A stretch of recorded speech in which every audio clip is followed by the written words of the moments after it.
It's 107.7 The Bone, baby Huey, out here for day number 4 of Aftershock here at Discovery Park in Sacramento. And I'm so excited to talk to someone I've been wanting to talk to for so long. Andy Black of Black Veil Brides. How's it going? Doing good. How about you? I'm doing well. First off, like I said, super excited. I feel like if you and I went to high school together, you and I would be best friends. Okay. Because we have a lot of similar interests. Well, we wouldn't have much time because I dropped out of high school. So I know, true, yes. Maybe we would have had a year or two of best or maybe friendship. Middle school. Yeah, middle school, there you go. I didn't have any friends in middle school, so that sounds good. I would have been your friend. Yeah. Because we have similar interests. We love a lot of the same bands. I saw an interview. You love Dropkick Murphys, Rancid, AFI, me too. Nice. Also comic books. It would have been nice to have a friend. I know, me too. I appreciate that. But here we are, dude. Super excited to see you live once again. You did Aftershock a couple years ago now, right? I was just told that we've done it 4 times. 4 times? I don't remember at least 3 of those. Okay, it's all kind of a blur at this point. Well, yeah, there might have been, alcohol involved in several of them, but exactly. now that I'm sober, I remember everything about Aftershock. Good for you, absolutely. But listen, so really, this is my second Aftershock. Yeah, you can remember. But dude, congrats, Hallelujah, and both Bleeders. Man, I swear, Bleeders might have been my favorite song last year that was released. Please, let's talk about the music video alone. The Sweeney Todd, obviously, your love for that story, but the music video as well, just so gruesome, blood, everything. Like, okay, let's talk about the song, your inspiration behind it.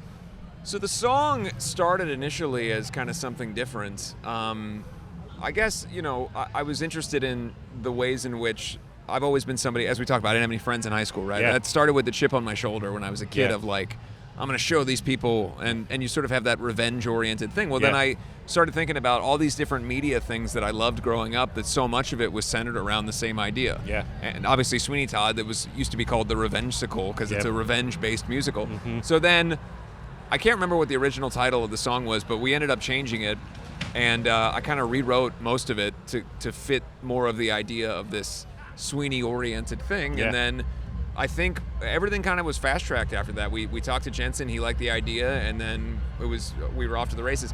I wish I could take any credit for the video other than Jensen and his team. We had a few conversations, and he's obviously the best.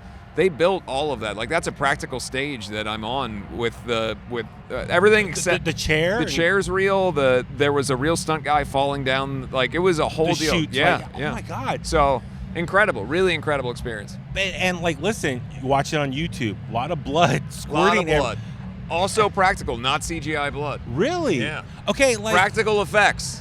Is that kind of the plus of like this YouTube world that we're in?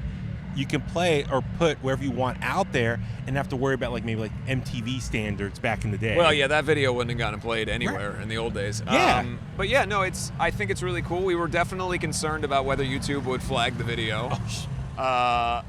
And thankfully, I don't believe it's been flagged somehow, but yeah. No, it's incredible. I love it. And for you guys, like I said, I really have so much respect for everything you've done. Obviously, music, movies, TV. I got to admit, the first time that you were kind of on my radar was Nikki Sixx. Tweet about you guys back in the day. Yeah. And obviously, we're a rock station, Motley Crue, everything, one of our core artists. Sure. So Nikki Sixx endorsed you guys. What did that mean, Nikki Sixx putting your name out there? It was pretty great. I remember we played a thing, I don't think it exists anymore in LA. It was called the Sunset Strip Music Festival. Yeah. They would shut down Sunset and bands would play. And we opened for Motley Crue early on in our career. Yeah. And I remember, it's actually kind of funny now, I remember sitting with Nicky, and he was really nice and he was giving me advice, but I remember thinking at the time, the advice he was giving me was probably not applicable to the era that I was in now. Like, it was like, there's a lot more money and things around in the, I'm going, that's great advice. I don't know that I'm ever going to be in that position, but anyway, he took me under his wing, and then we were lucky enough to get to tour with them. Yeah. And just incredibly kind and really cool. And when you get a chance to meet heroes like that, and then they're awesome, it's a great experience. I met Nikki once at a book signing years ago, and he was super cool with me. Cool, so, yes, absolutely, I'm with you. Just I appreciate someone who gives you the time of the day and super down to earth and all that stuff. So, also, so what's next? Are you going to... I know you only did one. Okay, you had the movie. You had one season on Amazon. Is there any update? Maybe a season 2 or what's kind of the I don't know, status? man. They posted something about doing another movie, but I have no information about that. So really, yeah. Oh, okay. I can't. I mean, I can. I seriously can't give you any information. Okay, so Yeah. it's in their hands. It's in their hands. I'm down to do it if it happens. So we'll see. Okay, that's very cool. So what's next for you guys? Let's see, we've got Hallelujah, Bleeders out there. Anything else music-wise? People There should can be expect? another song from the record before the end of the year. Okay. And then record's done. It's getting mastered right now, and then it'll be out. You know, I can't tell you when, but it'll be Okay. out next year. Okay. And then a lot of stuff's happening next year. Okay, so 2026, big year for Black Veil Bride. Yes. Looking forward to it. Like I said, like Bleeders last year, one of my favorite songs, new music-wise next year. So Yeah. kudos. But let's talk about like this wave for rock music in general. I feel like we're on right now. I know you talked a lot about just how much you love like the Vans Warped Tour back in the day.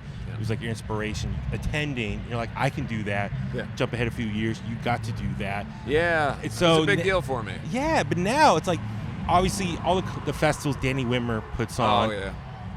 Vans Warped Tour back in festival form. Rock music, ticket sales from what I've heard from Live Nation doing really well in general. So what it means for you, because you've been like grinding nonstop all these years, but now it seems like you get to really live through like this really awesome time right now. Rock music in general on this great wave. So what does it mean It's for you? interesting because you know, like you can tell tangential things like numbers or ticket sales or all those things, but I think when you're in it, especially for us, we're kind of what you might call like a cult following band. Yeah. So all those years when rock was completely dead, we were still, you know, quote unquote, doing your thing. We were still going and had our audience there and we're doing well. So it's interesting to see, oh wow, there is so much more now. It's almost like I didn't see the negative, I'm just seeing the positive, if you know what I mean. Yeah. Because we just played Louder Than Life last week and it was announced that it was the biggest attended rock festival in the history of the United States. So, I mean, that's pretty crazy. And so, again, today, I'm sure it's packed. I haven't been out there yet, but I'm sure it's crazy. Yeah. Getting even texts from people that I know saying, oh, these festivals are and everybody knows the Wimmer festivals are insane. Playing Warped Tour a couple weeks ago, whole different experience. You know, I'm an old school Warped Tour kid. Too. So Me too. I'm inflatable stage, bike rack guy. You take a photo of the lineup, the schedule. Exactly. Out I don't know there, if you saw our stage at the Warped Tour in Long Beach. We weren't bringing pyro in the old days to Warped Tour. So, but it was really cool to see, like, now Warped Tour is so big that we have our full stage show at a Warped Tour set. So I think we're in a great place, and I'm just happy to be a part of it. That's really cool. So also for you guys, what I'm really just love is just like you look ahead to obviously new music, movies. Is there anything else as an artist that you want to accomplish? I just want to keep doing this. I think that's the goal that everybody has. I think it's hard to articulate because when you're in it, you have these like, okay, when I was a kid, I wanted to be on the other side of the fence at Warped Tour, right? I wanted to be on Warped Tour. I wanted to be on the cover of Alternative Press or these things that I grew up reading. Yeah. As you get older, I think just the gift of getting to do this and someone saying yes to, I get to make a record, I get to go on tour, I get to play these festivals, all these opportunities. Yeah. The continued situation where people will agree to let me do this cool thing, that's kind of that's the end game, right? It's just to be able to choose when you want to stop and not have somebody go, look, it's over for you, So You're gone. Yeah, that's the goal. It's just if I have a cool idea, to be in a position because of our fans that people will go, oh yeah, go ahead. I have so much respect for you. Like I said, been a longtime fan, and I love like what you've done. Like obviously your early years, was that era of the band, and you've evolved to like, big active rock radio songs, and then where you're at now. Has that been tough, like kind of evolving as a band and your sound? Like any sort of the backlash from your fan base and stuff, like how do you deal with like stuff like that? Our fans are pretty cool. I think the backlash comes from everyone who isn't a fan of Haters, ours. You know what I mean? Like we're a very isolating band in that way. So I don't know that we're necessarily cognizant of it or considering anything other than what we want to make. Yeah. And sometimes the fans love those records that we decided we wanted to make, and sometimes they don't.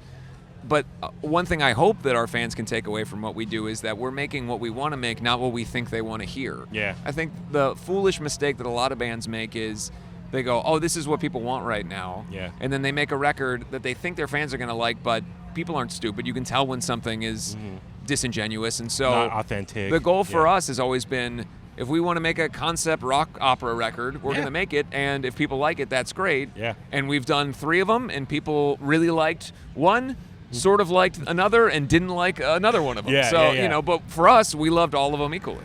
That's really cool. And like I see like other bands similar to like AFI. I know you're a big AFI fan. I love AFI. Just case in point, a couple weeks ago, I was at a Psychedelic Furs show, Gary Newman show. I also love Psych Furs. Dude, we would have been best friends. I know. See, I'm telling you, like I grew up loving 80s new wave.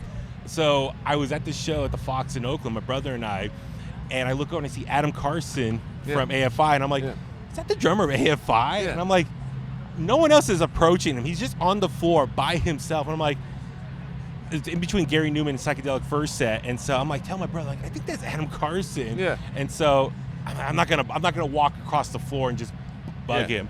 So we watched Psychedelic First. After the show, he's closer to me. Yeah. We're walking up the steps, and I lean in. I'm like, hi, excuse me, are you Adam Carson? He's like, yes, I am. Yeah. I'm like, hey, baby Huey from the Bone, San Francisco. And he's like, he was super cool, super nice.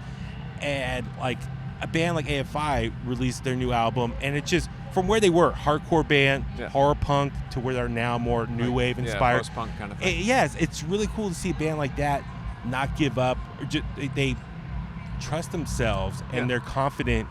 We're going to keep doing our thing, and the fans are going to like that. So do you take kind of inspiration from that? Well, yes, but I also want to say that Adam's the only member of AFI I've ever met. And I never really met him. We sat next to each other at a bar in Australia for an hour and never said a word to each other. And then we both got up and left. But that's what I consider my having met a member of AFI. Did you make eyeball There used to be a thing called Soundwave, which is it was like 500 bands would tour around Australia. Yeah. And the way it would work is that Australia is such a large country with so few cities that you would fly to a city and then you'd have like 4 days off. Yeah. So most of these cities would just be bands everywhere because there were. So that's how I met Matt Skiba for the first time. Like I would meet people that were like heroes of mine, just like sitting at a bar at a hotel or like at the only restaurant in town. Yeah. But so it was a loud restaurant or loud bar, and I just remember thinking like in my mind, there's no way to approach this. Like I'm gonna have to yell in this guy's ear, like, hey, I'm a guy. I love your band. Yeah. And I'm gonna have to say, I'm in a band that's on this tour, and then I'm gonna look like a douche because you know what I mean? Like I was kept thinking about it. I'm trying you to can lean in the ear and be like, hi. I'm trying to figure out how I'm gonna approach it. Yeah. And the way that I ultimately ended up was nothing. I didn't say anything, and I got up and left. Oh my God. So Adam, come AFI Black Veil Brides. I think that'd be a great tour. I'd love it. We've put it out there before. I don't think that they're down. Come on. Well, speaking of which, I do love your solo record. We Don't Have to Dance. Back in 2016, I love that song. I remember I personally bought it off iTunes. Amazing. Hey, thanks. Dude, I love that song. It's just so catchy. We were talking earlier. It's a song that makes you just want to get up and dance, no pun intended. But it's ironic. I know. But any ideas of maybe more solo stuff like that? You know, it's kind of a weird situation where, first of all, I've just been so motivated with the band. Yes. And we've had such a significant output over the last couple of years that's really where my attention is. But then there's just industry stuff. There's contract issues with it, so it's kind of sitting dormant for now. Oh, so you have other stuff?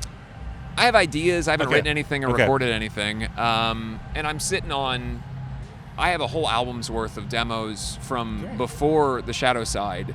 Because I did a record initially, it was much more 80s. Yeah. And the label at the time didn't like it at all.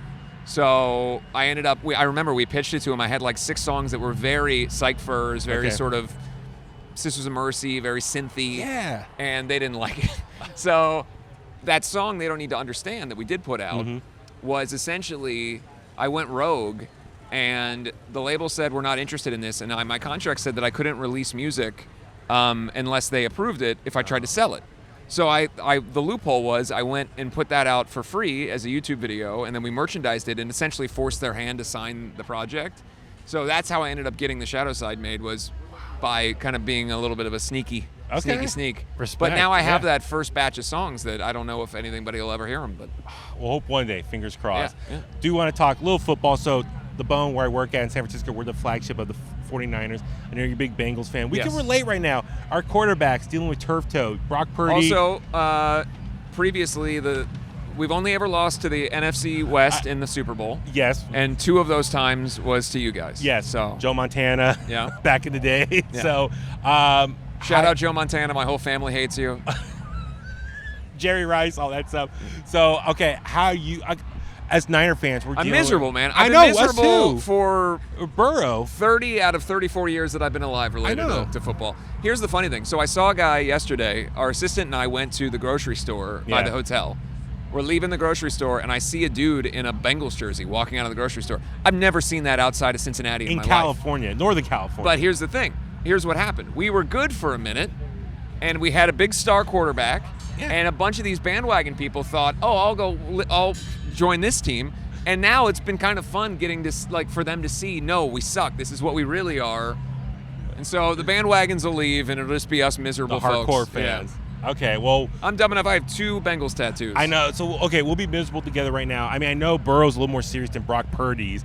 Brock Purdy tried to come back this past Thursday. Now I think, Mac Jones was in. Yeah. Didn't Mac Jones die at the end of the game or something? I didn't catch the game. I was here. So that's the thing. It's like I've been here. Like this is my 4th day here. Like it's like Las Vegas. After day 3, I'm ready to go. I'll take Mac Jones. We just need somebody. But that's the thing. Like I've been out here all day. My voice is getting like really rough right now. I'm starting to sound like you. Like I love your voice. Good. I like for radio. I wish I had your voice. That's the secret, man. I have a really high pitched voice. I just get up at 3 a.m. and start talking. And just dried out. All right, that's the secret. That's the secret. I think you and I could do a morning show at some point. I'd love that. I used to do radio. I loved it. Yeah. I used to do the Bengals pregame show in Cincinnati. What? Yeah, for about 5 years I did on WEBN in Cincinnati. I did the pregame show.